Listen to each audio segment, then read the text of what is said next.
میں doctor Rizwana Parveen HOD Urdu Jamshedpur women's college Bistupur Jamshedpur آج PG1 Urdu second semester 2020 paper CCURD 205 course content modern Urdu غزل پر ایک لیکچر لے کر حاضر ہوئی ہوں۔ آج کے لیکچر کا ٹاپک ہے جدید اردو غزل ایک تنقیدی مطالعہ۔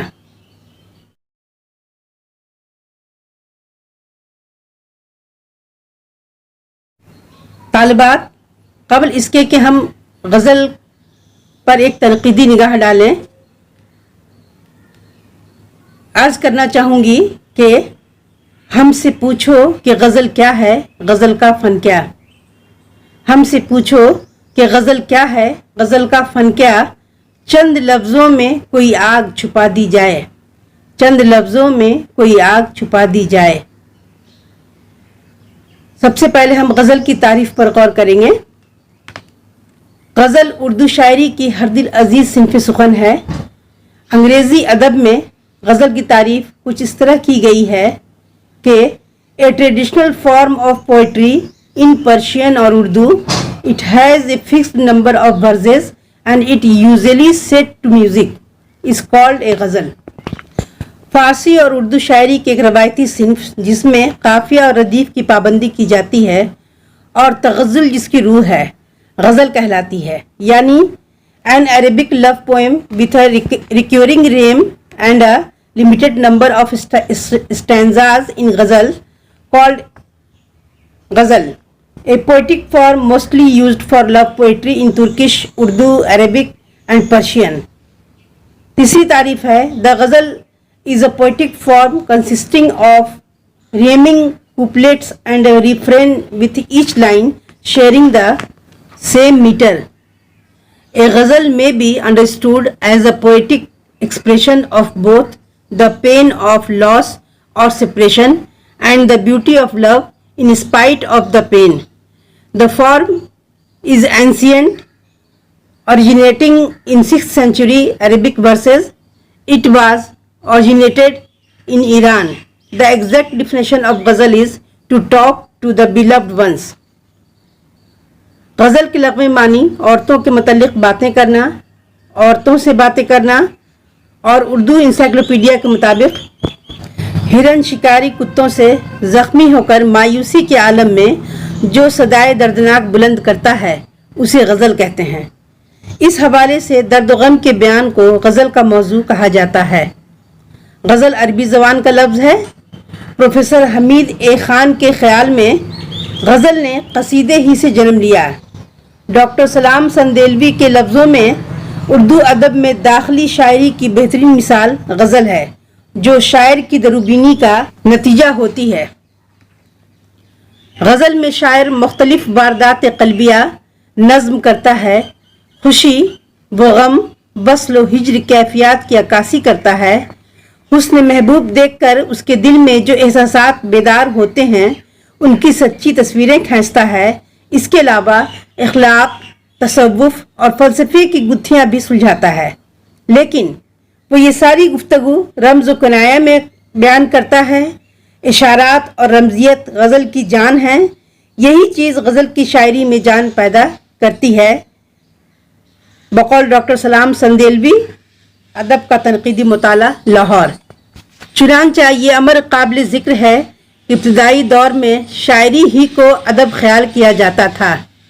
مغرب میں افلاطون سے لے کر ایلیٹ تک، اردو ادب میں تذکروں سے مقدمہ شعر و شاعری تک سارے تنقیدی خیالات شاعری پر مبنی ہیں۔ شاعری ایک غیر معمولی آلہ ہے اظہار ذات اور تسخیر کائنات کا، بالخصوص غزل کے حوالے سے۔ اس سلسلے میں مجنون گورکھپوری کے یہ خیالات توجہ طلب ہیں کہ شاعری کا دنیائے ادب پر ابتدائے آفرینش سے جو احسان ہے اس کا اعتراف نہ کرنا صریحاً کفر ہے۔ اگر آج دنیا میں شاعری نہ ہوتی، زندگی قطعاً عذاب بن جاتی اور خودکشی واحد نجات کا ذریعہ۔ شاعری نے ہمیں اس قابل بنایا کہ ہم عذاب کو راحت سمجھیں اور دوزخ کو جنت بنا لیں۔ زندگی مشمولہ نگار دسمبر 1929 صفحہ 273۔ خواجہ حیدر علی آتش کے لفظوں میں بندش الفاظ جڑنے سے نگوں کے کم نہیں، بندش الفاظ جڑنے سے نگوں کے کم نہیں، شاعری بھی کام ہے آتش مرصع ساز کا۔ 80 اور 90 کی دہائیوں میں جدید تر غزل کے قافلے میں ایسے نوجوان شعراء شامل ہوئے جنہوں نے اپنے منفرد لحن سے غزل کی تب و تاب میں اضافہ کیا اور اسے اظہار کے نئے امکانات کی نوید دی۔ اگرچہ ان شعراء کی غزل گوئی ہنوز اپنے تشکیلی دور سے گزر رہی ہے اور وہ غزل میں اپنی واضح شناخت بنانے میں کامیاب نہیں ہوئے، تاہم ان کی فنی بصیرت اور تکنیکی مہارت غزل کی پوشاک پر وہ گلکاریاں کر رہی ہے جن کی مثال غزل کی تاریخ میں ملنی محال ہے۔ طالبات ان تازہ کار شاعروں میں عباس تابش، قمر رضا، شہزاد، فاطمہ حسن، سمینہ راجہ، آفتاب حسین، انجم سلیمی، محسن چنگیزی، سعود عثمانی، ضیاء الحسن اور محمد مختار علی کے نام خاص طور پر قابل ذکر ہیں۔ ان شعراء کے ہاں زبان و بیان کا سلیقہ، تکنیکی اور فنی عناصر کا حسن کارانہ استعمال اور تخلیقی رچاؤ غزل کے شاندار مستقبل کی ضمانت دیتا ہے۔ چند اشعار پیش خدمت ہیں۔ مجھے پلٹنا ہے ایک روز اپنے پردہ میں، مجھے پلٹنا ہے ایک روز اپنے پردہ میں، نکالنا ہے گزشتہ کو حال سے باہر۔ اور یہ شعر کہ گزارنی ہے کوئی عمر چشم دل کے بغیر، گزارنی ہے کوئی عمر چشم دل کے بغیر، پڑی ہوئی ہے جو خواب و خیال سے باہر۔ اور یہ شعر بھی دیکھیں کہ ہماری تشنگی کب تک رہے گی منتظر اس کی، ہماری تشنگی کب تک رہے گی منتظر اس کی، زمین میں کوئی چشمہ ہے تو باہر کیوں نہیں آتا۔ میرے جہان کی رونق تیری نظر تک ہے، میرے جہان کی رونق تیری نظر تک ہے، تیری نگاہ جو اٹھے تو جانے کیا ہو جائے۔ اور یہ شعر کہ میں کائنات میں حیرت سرائے آئینہ ہوں، میں کائنات میں حیرت سرائے آئینہ ہوں، مجھے جو غور سے دیکھے وہ آئینہ ہو جائے۔ اور یہ بھی شعر دیکھیں کہ ڈھونڈ لیتے ہیں تیرے اسم میں ایک اور ہی اسم، ڈھونڈ لیتے ہیں تیرے اسم میں ایک اور ہی اسم، ہم تیری شکل میں ایک نقش دیگر دیکھتے ہیں۔ زمین ٹھہری ہوئی ہے آسماں ٹھہرا ہوا ہے، زمین ٹھہری ہوئی ہے آسماں ٹھہرا ہوا ہے، کسی نقطے پہ یہ سارا جہاں ٹھہرا ہوا ہے۔ سکوت جاں کسی معمار کی تلاش میں ہے، سکوت جاں کسی معمار کی تلاش میں ہے، یہ وقت ہے کہ میرے دشت کو نگر کر دے۔ اور یہ شعر دیکھیے کہ شجر کی بے ثمری کب سے انتظار میں ہے، شجر کی بے ثمری کب سے انتظار میں ہے، لگا وہ زخم کے شاخوں کو بار بار کر دے۔ کشادہ رستوں کھلے جہانوں سے آ رہا ہوں، کشادہ رستوں کھلے جہانوں سے آ رہا ہوں، میں خاک کی سمت آسمانوں سے آ رہا ہوں۔ ان اشعار میں جدید غزل کے نئے لب و لہجے کی واضح طور پر نشاندہی ہو رہی ہے۔ 1970 کے بعد ایک طرف تو جدید طرز احساس اور پیرائے اظہار نے غزل کو فکری اور فنی حوالے سے توانائی عطا کی اور اس میں عہد رواں کا رنگ رس شامل کر کے اسے نئے امکانات کی بشارت دی، دوسری طرف اس عہد میں غزل کی حیت کو جامد قرار دے کر نئے حیاتی تجربات کا بول بالا کیا۔ ان تجربات کے نتیجے میں آزاد غزل، معرہ غزل اور نثری غزل جیسے حیاتی ڈھانچے وجود میں آئے۔ ان نئے سانچوں کی مضحکہ خیزی نے غزل کے تشخص کو مجروح کیا اور اس کی توانا روایت سے بغاوت اور انحراف کے رجحانات کو پھلنے پھولنے کا موقع فراہم کیا۔ غزل کی شناخت اس کی حیت میں ہے، یہی وجہ ہے کہ غزل نے ہر دور میں اپنے حیت کا دفاع کیا ہے۔ موضوعات، اسالیب، لفظیات اور تکنیک کے تجربات کے لیے اس صنف نے ہمیشہ اپنا دروازہ کھلا رکھا ہے اور اپنے مزاج سے ہم آہنگ عناصر کو ہر دور میں قبول کرتی رہی ہے، مگر حیت کے لحاظ سے ریختہ کی ابتدائی حیاتی صورتوں کو چھوڑ کر صرف دو اہم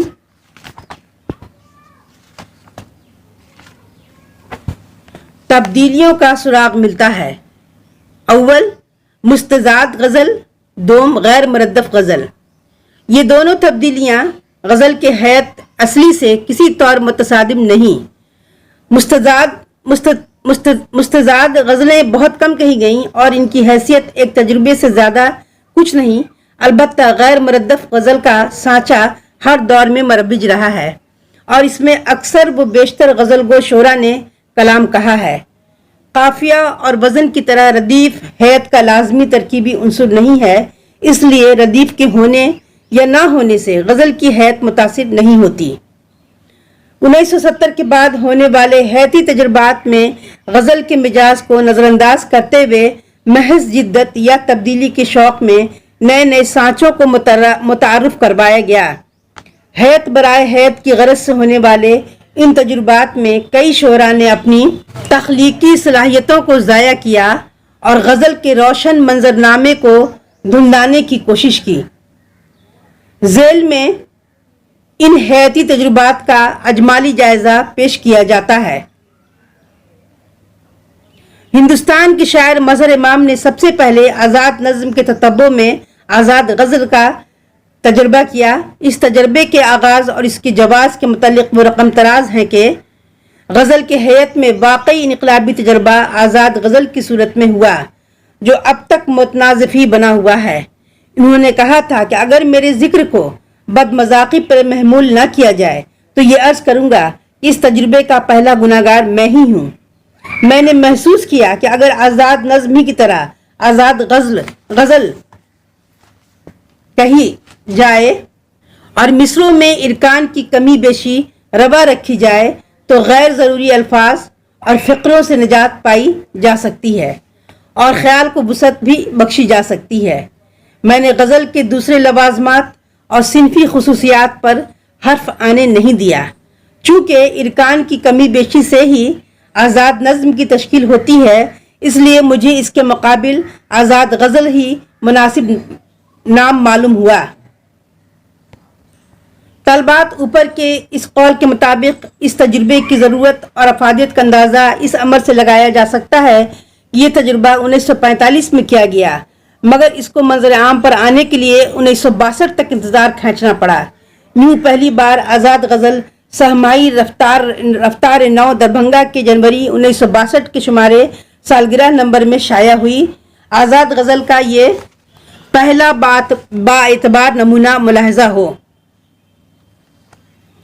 ڈوبنے والے کو تنکے کا سہارا آپ ہیں، ڈوبنے والے کو تنکے کا سہارا آپ ہیں، عشق طوفاں ہے سفینہ آپ ہیں، آرزوؤں کی اندھیری رات میں میرے خوابوں کے افق پر جگمگایا جو ستارہ آپ ہیں، کیوں نگاہوں نے کیا ہے آپ ہی کا انتخاب، کیا زمانے بھر میں یکتا آپ ہیں، میری منزل بے نشاں ہے لیکن اس کا کیا علاج، میری منزل بے نشاں ہے لیکن اس کا کیا علاج، میری ہی منزل کی جانب جاد پیما آپ ہیں، ہائے وہ ایفائے وعدہ کی تحیر خیزیاں، ہائے وہ ایفائے وعدہ کی تحیر خیزیاں، ان کی آہٹ پر ہی گھر کا کونا کونا چیخ اٹھا تھا کہ اچھا آپ ہیں۔